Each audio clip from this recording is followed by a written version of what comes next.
एक जंगल में साध नामक मुनि रहते थे। उन्होंने तप करके बहुत सी विद्या हासिल की। एक दिन ध्यान लगाने के बाद जब उनकी आंखें खुलीं, तो उनके हाथ में आसमान से एक गिलहरी आ गिरी। वह गिलहरी खून से लथपथ थी, क्योंकि वो चील के पंजों से छूटकर मुनि के हाथ में आ गिरी थी। गिलहरी मौत के डर से कांप रही थी। मुनि को उसके ऊपर दया आ गई।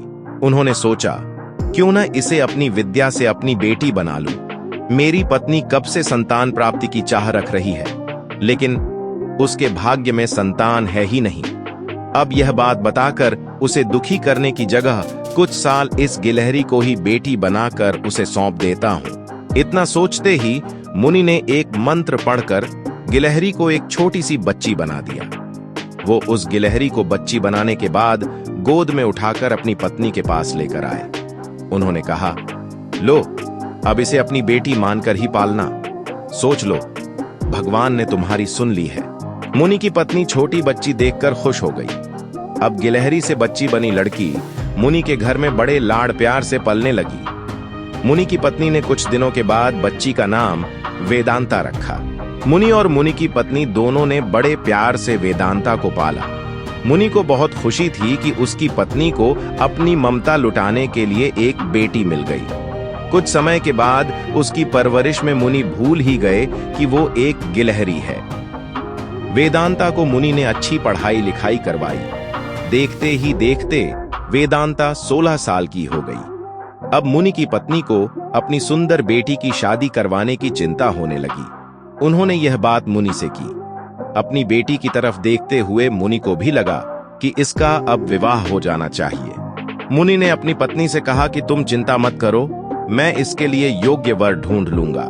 मुनि को लगा कि मेरी बेटी बहुत सुंदर है और उसकी शिक्षा दीक्षा भी अच्छी हुई है, इसलिए उन्होंने अपनी सिद्धि से सूर्यदेव को पुकारा। सूर्यदेव ने मुनि को प्रणाम करके बुलाने की वजह पूछी। तब मुनि ने कहा, मेरी बेटी विवाह के योग्य हो गई है, मैं चाहता हूं कि आप इसके पति बने।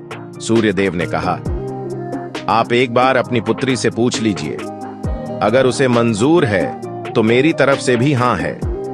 तब वेदांता बोली, पिताजी, यह बहुत गर्म है, मैं इनके पास नहीं जा पाऊंगी और ना ही इन्हें देख पाऊंगी। मुनि ने वेदांता से कहा, कोई बात नहीं, हम दूसरा वर देख लेंगे। तभी सूर्यदेव ने कहा, हे मुनिवर, मुझसे श्रेष्ठ बादल है, आप उनसे बात कीजिए, वह मेरे प्रकाश को भी ढक देते हैं। मुनि ने अब बादल को याद किया। बादल गरजते हुए मुनि के पास पहुंचे और उन्हें नमस्कार किया। इस बार मुनि ने सीधे वेदांता से पूछा, क्या तुम्हें यह वर पसंद? वेदांता ने जवाब दिया, पिताजी, मेरा रंग गोरा है और इनका काला, हमारी जोड़ी अच्छी नहीं लगेगी। तब बादल ने मुनि से कहा, आप पवन देव को बुलाइए, वे मुझसे श्रेष्ठ हैं, उनमें मुझे उड़ाकर इधर से उधर ले जाने की ताकत है। अब मुनि ने पवन देव का स्मरण किया। पवन देव के आते ही मुनि ने अपनी बेटी से पूछा, क्या आपको यह वर पसंद है?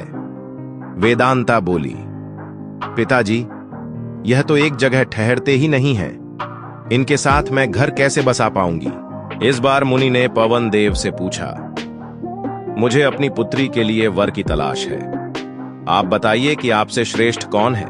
पवन देव ने जवाब दिया, मुनिवर, आप पर्वत को बुला सकते हैं, वह मेरा रास्ता रोक देते हैं, वह मुझसे श्रेष्ठ हैं। तुरंत मुनि ने पर्वत को पुकारा। पर्वत को देखते ही वेदांता बोली, यह तो पत्थर हैं, इनका दिल भी पत्थर का ही होगा, इनसे विवाह कैसे हो पाएगा पिताजी? मुनि ने हाथ जोड़कर पर्वत देव से पूछा, आपसे श्रेष्ठ कौन है?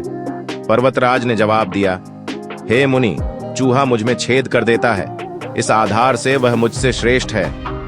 इतना कहते ही पर्वत देव के कान से चूहा नीचे कूदा। वेदांता ने जैसे ही चूहे को देखा, वह खुशी के मारे उछल पड़ी। उसने कहा, पिताजी, यही मेरा वर बनना चाहिए, मुझे यह पसंद है, इनकी पूंछ, कान, सब कुछ कितना प्यारा है। मुनि ने सोचा, अहो, मैंने एक गिलहरी को मंत्र विद्या से इंसान तो बना दिया, लेकिन इसका दिल अभी भी गिलहरी वाला ही है। मुनि ने तुरंत वेदांता को गिलहरी बनाया और उसका विवाह चूहे से करवा दिया। विवाह के बाद दोनों खुशी खुशी रहने लगे।